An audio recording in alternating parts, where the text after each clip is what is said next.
Happy birthday, y'all. I just came out the forest from a 9-gram journey, spent all night in the woods solo, and came to with the sunrise. Today I'm going to talk about my experience with this compound. This is a segment I'll be referring to as the Psilocybin Sessions, where each time I do a journey, I report back and let you guys know what came to light. I have a relationship with the mushroom and a relationship with nature. And the nature seems to take care of you the more that you dial in and become aware of the nature and pay attention to the animals, the wind, the water, the rain, the weather, become in tune with them. And last night, when it finally kicked in, I was laying under my covers on the air mattress in the forest, and all of a sudden I threw the sheet off of me and I said, "Hello, thank you for having me." And I woke up with almost seemed like a new operating system. It felt like I was stepping into the same reality, but with different parameters. I didn't have to abide by the same rules, and the perspectives that were provided to me were the superpower that came from this new operating system.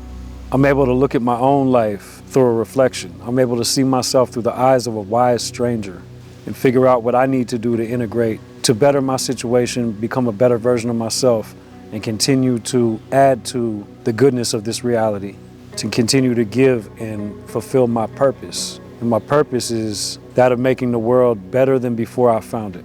Becoming in tune with nature is nothing new. It's a very old natural science. And these mushrooms are an organic technology that I personally use to tap back in and to shatter the hypnosis. Last night's journey was more about chiseling away at the stone. For the first time, it felt like I only had work to do. Usually there's like a payoff at the end of the journey. It's like you have this epiphany. I've never had a situation like last night where for the first time I was made aware by the mushroom that there is no big payoff tonight. There's perspectives along the way and there's lessons, but this is work. And these lessons are gonna take more than one session. And with that, I've become more in tune with the nature, but we've just cracked open the hypnosis. The hypnosis is something that comes up for me. It's something that we're unaware is upon us. It's like when you grow up and you have responsibilities and you choose to acclimate to an identity, whether it's to fit in or to work a job, but we formulate this hypnosis and we become a slave to that hypnosis. Not everybody, but I personally did. And somehow along the way forgot that that hypnosis was upon me. And when I go to this space all by myself, deep in my mind, in the middle of the forest, I'm able to see that hypnosis. And to me, the hypnosis is the harvesting of our attention. People are able to call you at any time of the day and berate your attention and berate your bandwidth at any time. And I think it's important to safeguard yourself against this because this is a new practice for humanity. This is something that isn't ordinary and the side effects are drastic. It's important to realize these things and safeguard your moments because the moments are what reality is made up of. And if I live by allowing my attention to be harvested by anyone who chooses to do so, then they're inadvertently robbing me of my moments. And by breaking the hypnosis and unraveling the web, I'm choosing to be present in this reality and make this reality count. When you become more present on purpose, suddenly your moments belong to you again. Like when we were children, we didn't have a care in the world and our imagination was able to run free. At one point you couldn't tell me I wasn't a superhero. And those moments belonged to me. I lived in those moments and I was there for it. And that's what makes memories. When our attention is harvested, those memories begin to dissolve and everything is almost like a digital noise. It's very important while in this reality to choose to be present, to choose to pay attention, and to choose to guard your energy. So I feel like while I'm dialing in to holding on to my moments, while I'm holding on to this life that is fleeting, every moment that passes brings you closer to the end of all this. And they say, stop and smell the roses, enjoy the ride. I have a theory that an invisible psychic mycelial network above ground connects those who share this frequency. And it's interesting because we all know what the mycelium does below the ground for the forest, as far as feeding nutrients and making plants and trees aware of threats and kind of breaking down stone into soil and bringing things back to life, decomposing things that have passed on. It seems odd to me to not assume that the same thing can happen above ground in an invisible way, like a web that connects those who share this frequency on this new operating system. I say new operating system, but really it's a ancient organic technology that's been used for millennia. And it was used the way that I choose to use it now. But because of the Renaissance and the new craze, it seems like we're formulating some new practice. but this is very ancient and very old. My ceremony has been given to me in degrees by the mushroom specifically. It happened over time as I was able to take this more serious. And the more serious I take it, the more I understand that this is a living entity or entities. This energy, this frequency, this different operating system. This is something that we can share in. We're not using this and it's not using us. We're in a symbiotic relationship when we choose to face our fears, muster our courage, and become reborn. So I've formed a relationship with the mushroom over many years. And I've realized that different mushrooms, just like different strains of weed, are almost different personalities, attitudes, levels of knowledge. Some seem more ancient than others. Some seem like younger energies. I've experienced from teachers specifically, from golden teachers, true albino teachers. I experienced a very, very ancient, old, grandfather-like energy that grabs me and loves me, but is very, very strong and very potent. And the conviction in its direction is pinpoint. The focus is laser focused.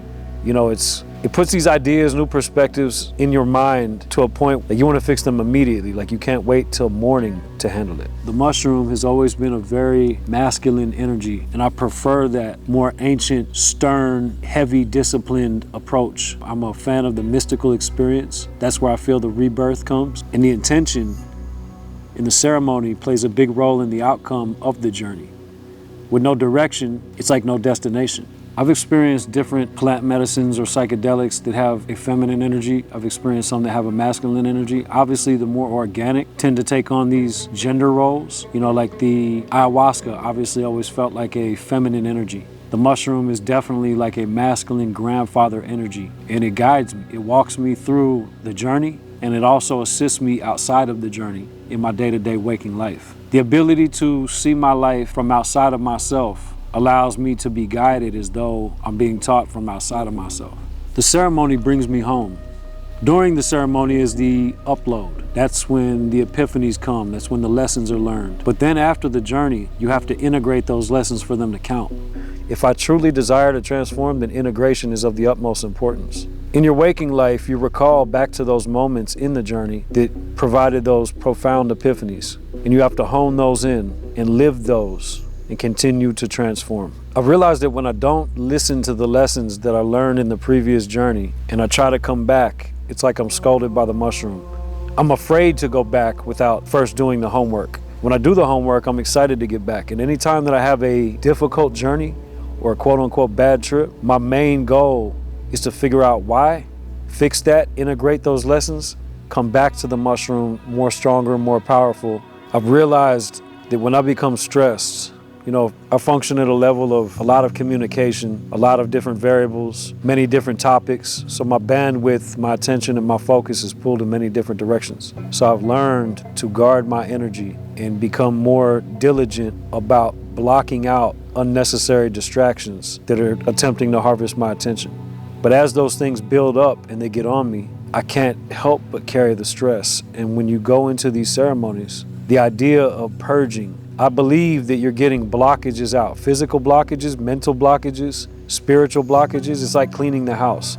It's like little places in your body where things are stuck. I truly believe that you move those, you keep them moving, and you promote the movement of these things that are blocking energies, physical pathways inside of your body. And I think there is truly a physical healing aspect to the purge from the mushroom. And I know that there's a spiritual and psychological healing aspect from the purge of the mushroom. Personally, I have to purge, or these negative aspects just come to the surface, to the front of my mind, but then they stay there if I don't choose to get them out. So it's important to me to take 9 grams or higher, because that's the threshold dose that allows me to throw up. And when I get that out of my body, that's when I feel rejuvenated, renewed. It's important to be conscious of what you choose to eat before the journey. It's important to guard your mind before the journey. You know, sometimes in the busy world, we don't always have time to fully prepare. That's why I truly believe that integration is the most important. So I would rather not be prepared, jump off the porch, guard my energy,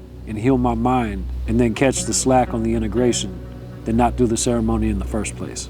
The reason that we start late, usually midnight to 3 a.m., is because the energies are very low. You know, everyone is asleep. The veil between the physical and the spiritual is the thinnest at this time. I like to go in when I know that there's not a lot of psychic activity. You know, there's not a lot of thoughts Similar to the idea of if you're at a festival and there's 10,000 people, it's really hard to get a Wi-Fi signal or a cellular signal. Same thing. So when everybody leaves the festival, all of a sudden you have a great signal. So I prefer to go in late night where things can't distract and take my mind off of the topic at hand. I can't be scared by external stimuli like barking dogs or a mailman. The sunrise is like the reward of the journey. You know, after hours in the dark forests, again, facing fears, hearing noises that you're not sure what they are, you're not sure what they'll do or where they're from. You know, these things are difficult on the mind, and it's like training to come back stronger. And the sunrise provides the gift. After the light's apparent, I go stand and watch the sun come up through the trees and gaze at the sun and bask in the energy of the fruit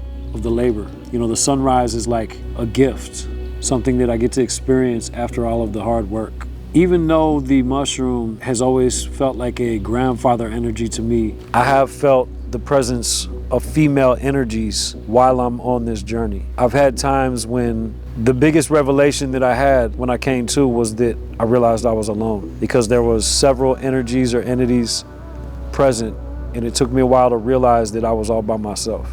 In my experience, the mushrooms are not something that speak to you in words. They speak to you more in symbols, ideas, thoughts, and frequency. It's almost like they tune into your frequency to give you the information that you need. Many, many times that I've received information from what feels like the mushroom, it's not speaking it to me. It's coming to me as though it was my own thought. But I feel the presence of the energy outside of myself, and I understand the lessons. And these are either deep within my own mind or coming from this ancient organic technology that also feeds and takes care of the forest. The more that I take care of nature, the more that I take care of our land and pay attention to the creatures, we name them, we're playful, we act like children. We have a vulture named Vincent. You know, we talk to the fire. We have Tony the Tyler who guards the trail. It's important to understand that these plants are also living things. This forest is a living thing. We walk barefoot on the dirt on purpose to tap in, tune in, operate on the frequency of the forest. There's something to ritual. Ritual and ceremony is done on purpose to achieve a certain goal, usually on a special occasion. And the idea of putting out the crystals in a triangle, saying the intentions, the non-secular prayer about rebirth, being reborn, the artwork, the order of the ceremony, the meditation, the fire, all these components feels like they let the nature know that this is very intentional, this is serious. This journey is an event outside of your regular time. It's almost like time set aside for a special journey that doesn't really count against your day-to-day life. And the more I clean out here, the more we appreciate, express our gratitude, congregate with the nature, the more the nature seems to take care of us. The more it seems to take care of me personally when I'm in these journeys. And when things get tough or become difficult, or I go too far in my mind and it's uncomfortable, it's like the nature becomes very womb-like and takes care of you, keeps you safe. And I think that's a psychological thing that comes with the reciprocation of the positive energy, the gratitude.